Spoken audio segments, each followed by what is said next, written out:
This is TK Trav, aka Travis Magus, here with LVX777. I remember being a kid.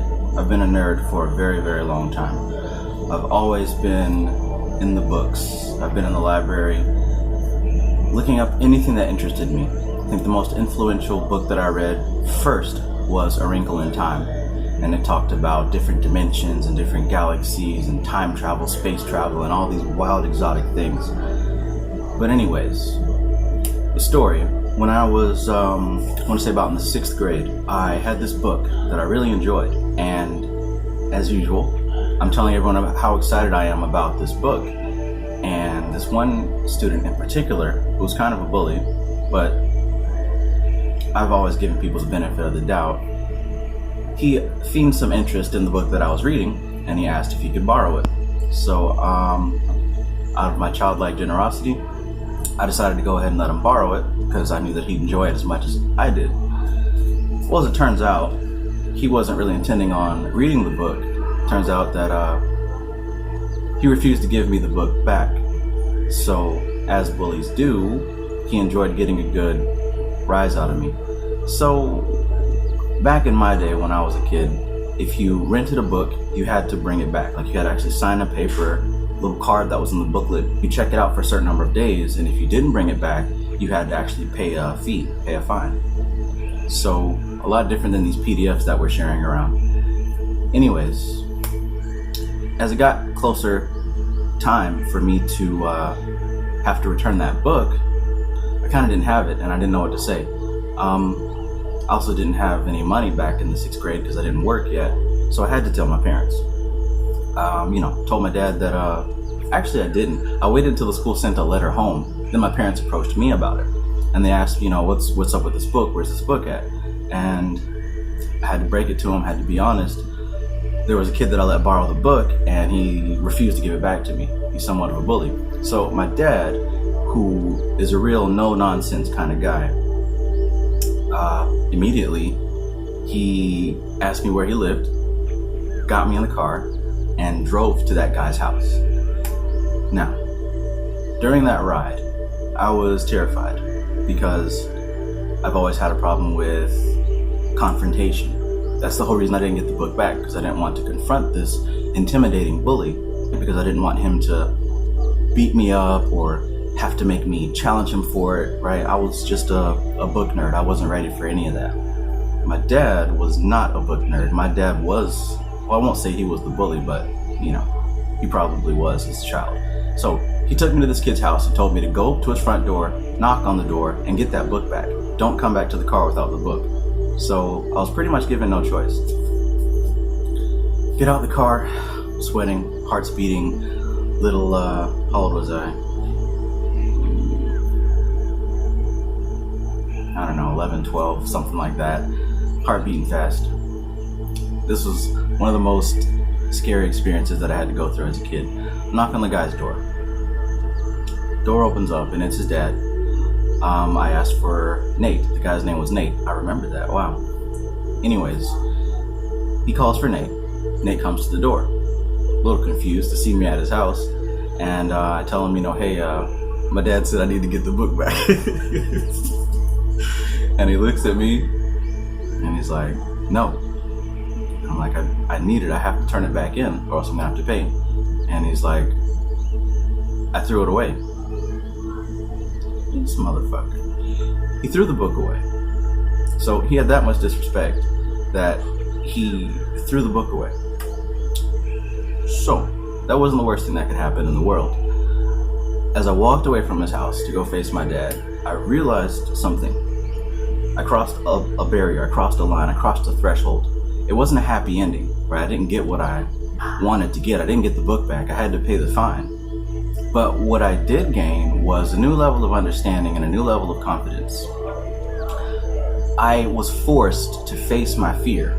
And when I crossed that threshold of facing the fear, of having to muster the courage of bypassing intimidation, I realized it's never as scary as we make it out to be in our heads. It's always so much worse in our heads. I walked away without the book, pretty sure I got my ass whooped that night.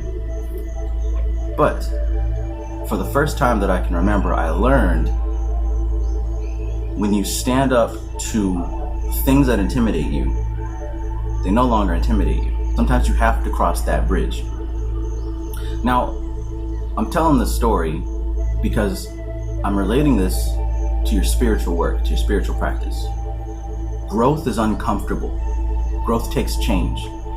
You have to go through the uncomfortable experiences to change. That wasn't the first or the last time I had to deal with anxiety from intimidation, but I can tell you every single time that I had to deal with intimidation and anxiety, it was always much worse in here than it was out here. There's so much more power in the mind than there is in the world, because the mind creates the world. All right, now here's the thing that you'll hear about athletes, boxers in particular. After this video, I'm gonna upload a video about Mike Tyson so you can see exactly what I mean. People lose battles and fights before the physical action takes place because they lose it in here. If you're able to be intimidated, if you're able to be thrown off course, thrown off track, if you're able to be defeated in your mind, the physical is gonna follow soon after, every time. And if you're battling will against will, the one who has the most determination, the most patience, the most drive, the one who has a reason to continue is gonna win. Right? When we deal with competition, when we deal with sports or business or anything of that nature, even if it's you against life, because that's the battle most of the time, you against life. If you win up here, it's only a matter of time before it manifests. You have to have supreme confidence, especially dealing with the energies that create the universe. I've dealt with the most dangerous Goetic spirit, the most dangerous demon in the Goetia hierarchy, Andros. And everything happened that they said would happen. There was life lost, literally, right? Someone died. There was finances lost. There were friendships lost. There were psychological breakdowns, okay? Things did happen. But at the end of that whole trial period, I learned so many different things that I would not have learned if I was too afraid to try, okay? Pain comes with growth. Pain comes with life. If your spirit is telling you to go somewhere, go there, right? This is how you cross barriers and get to higher levels when you're dealing with the spirit. You bypass your fear. You gotta have supreme confidence. You gotta know who you are. You gotta understand who you are. If you want workable and actionable keys for overcoming fear, anxiety, and intimidation, I'll give you one here. And if you guessed that I'm going to say something about meditation, you're right? It all has to do with sitting your ass down, closing your eyes, closing your mouth, stopping the fidgeting, and just focus. Focus on not focusing. Just be, just exist. Get yourself to exist in the present moment, in the awareness of now, right here, right now. Just observe. Just observe the sounds, the smells, observe the thoughts that are going around in your head. The tape cassette that's playing over and over and over. Get into that space of now. Train your focus. So in life, when you encounter those things that are intimidating, those things that challenge you, those things that seem like they might beat you, notice where your focus is. Most of the time you're focused on the enemy, on the adversary. You're focused on the complication, on that thing that you're afraid of. And what you focus on expands, right? Instead of focusing on yourself, focusing on your strength, on your confidence, you're focused on the problem. What you focus on expands. A lot of times we'll see these movies where we got, these sports teams and they're about to go up against this legendary opponent. And what are they doing? They're in this dark room watching videotapes of all their plays and studying the enemy, studying their tactics, studying the opponent. And that's fine to learn about your opponent. But here's the mistake. You're magnifying the power of your enemy in your mind. You're expanding the power of your enemy in your mind. Instead of training and focusing on what you're supposed to be doing, instead of studying and sharpening your sword and being the absolute best that you can be, saying, fuck the competition, I'ma do me. Instead of doing that, you're worried about the problem. So it's no mystery when you come face to face with this problem, now you've got to go through all those thoughts in your head that you've been focusing on. Well, he's really good at this, or they're really good at that, or this might happen, or this might happen. You're not focused on the now. You're not focused on your strength. So when you're faced with the adversary, when you're faced with the opponent, when you're faced with anxiety, when you're faced with fear and intimidation, notice what you're focusing on. You're focusing on the problem. So reverse that energy and focus it on yourself. You've got to have supreme confidence when you're dealing with these energies if you want to evolve. You focus on self. You focus on your strength, on your power. You got to understand and know who you are. Tool number 2 is affirmations. Every single day, I do my affirmations. They're not just to feel good and say, oh, life is wonderful and I manifest abundance and I'm going to make $1 million today. No. Have your mantras for that. But that's not what it's all about. We're dealing with repetition, okay? Words are symbols, and you feed these words and these symbols to your subconscious mind because the subconscious mind generates your reality. What you put in your subconscious mind is what you get out of your subconscious mind. So when you're doing your affirmations, you repeat who the fuck you are to yourself.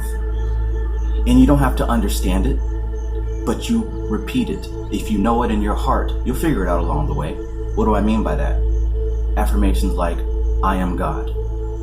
I am powerful. I am divine. I am abundance. I am master of myself. I am master of my emotions. I am master of my spirit. I am master of my environment. I am XYZ. I am fearless. I am evolving constantly. You say these mantras. You pick whatever set of mantras you want to say, and you say them every day. Every day. Just put it on autopilot. Me, I go for walks. I take walks. I take walks super late at night by myself, and the whole time I'm saying my mantras. I am that I am that I am that I am. Right? I'm speaking to myself. And what happens is, in these off moments when my mind may start to drift and I start to lose focus, guess what?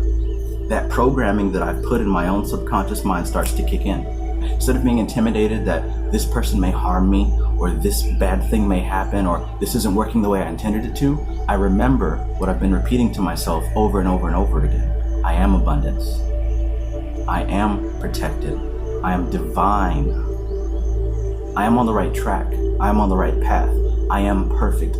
I am in perfect divine grace. I'm in line with the universe. The universe provides for me.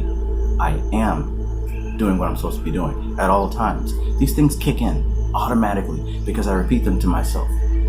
And I'm focusing on my power, not the problem. Focus on the solution. Focus on what you can do. Focus on who the fuck you are, not what you're up against. And here's the beauty. No one can intimidate you. Nothing can intimidate you. You allow these things to intimidate you. You let that in. You open the door for intimidation to take place in your head. The battlefield is in here. So you have to set up shop in here. You do the training in here. You do the work in here. It's nothing outside that's going to strengthen you and give you power. It's all in here. Everything that you read and study, you're putting it in here. Now, once it's in here, you've got to utilize it and use it. You got to have trust in yourself. You got to trust your intuition. You got to trust your spirit. You got to trust that you're doing the right thing. Don't ask permission. Try it and see if it works. Don't be afraid of this and that might happen. It's always worse in your head. Just like I was avoiding going to Nate's house to knock on the door and ask for my book back. Because what? I thought he was going to hit me? It's always worse in my head because that didn't happen. What was worse is I got my ass whooped by my parents. But even still, I'm still here. I survived. It didn't kill me. It made me stronger because I learned a valuable lesson.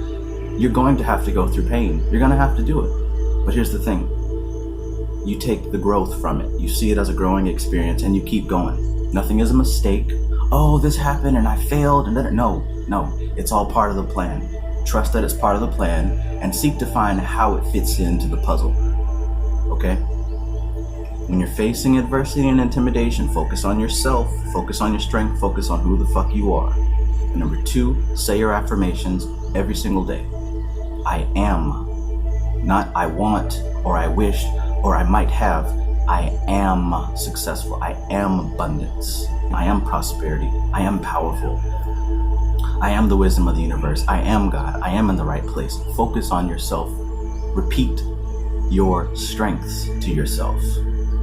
Don't be afraid. Coming up right away, right after this video, see the video about Mike Tyson and listen to what he says, especially about when I step into the ring, I am God. The ring represents the universe, but you understand. So, this is TK Trav, aka Travis Magus, here with LVX777. Peace.